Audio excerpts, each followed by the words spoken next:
전국에서 가장 비싸다는 마창대교와 거가대로의 통행료 인하, 윤석열 대통령과 박완수 경남지사의 공약인데요. 하지만 당장 현실화되기는 쉽지 않아 보입니다. 국비 816억 원을 받아 통행요금을 협상하려고 했지만 여의치 않자 정부의 연구 용역을 이끌어내려 했지만 이마저도 내년 예산에 반영되지 않았습니다. 첫 소식 김태석 기자입니다. 특대형차 기준 5,000원, 킬로미터당 요금은 2,900원으로 전국 최고 수준의 통행료를 내야 하는 마창대교. 조금 더 내려갔으면 좋겠다는 생각은 하죠. 그러니까 통행료만 해도 일주일에 뭐 한 3, 4만 원 날아가니까. 윤석열 대통령과 박완수 지사는 공약과 국정 도정 과제에 마창대교와 거가대로의 통행료 인하를 약속했습니다. 방식은 정부의 재정지원금 816억 원을 확보해 업체와 재구조화 협상에 나선다는 것. 하지만 실상 기획재정부는 타지역 민자도로와 형평성 문제를 들어 난색을 표했습니다.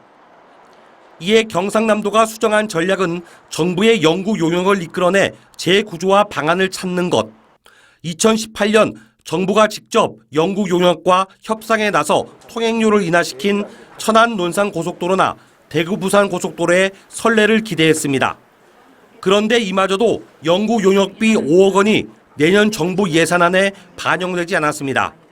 이제 고속도로 같은 경우에는 부가가치세가 면제가 되고 있는데 우리 민자도로에는 부가가치세 부과가 되고 있거든요. 그 부분에 대해서 동일하게 면제를 좀 해달라고 건의를 하고 있습니다. 과연 이런 방향이 실효성은 있는 것일까? 설령 정부의 연구 용역을 이끌어내더라도 또 1, 2년 시간을 끌고 실제로는 아무 성과를 못 낼 수 있습니다.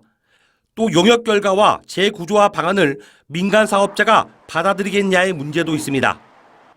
공공의 이익을 위해서 공익처분을 할 수 있는 거거든요. 업체에서는 손실을 보는 부분이 있으니까 그것과 관련된 적정한 보상 금액을 주고 이것을 운영권을 도가 가져오는 거죠. 도가 가져오면 운영권을 통해서 통행료를 저는 상당히 인하시킬 수 있는 방법이 있다.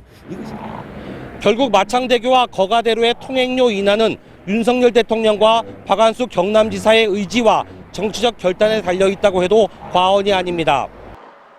한편 정부의 추석 연휴 고속도로 통행료 면제 정책에 맞춰 경상남도는 마창대교와 지방도 1035선 창원 부산 간 민자도로의 통행료를 추석 연휴 나흘 동안 무료화하기로 했습니다.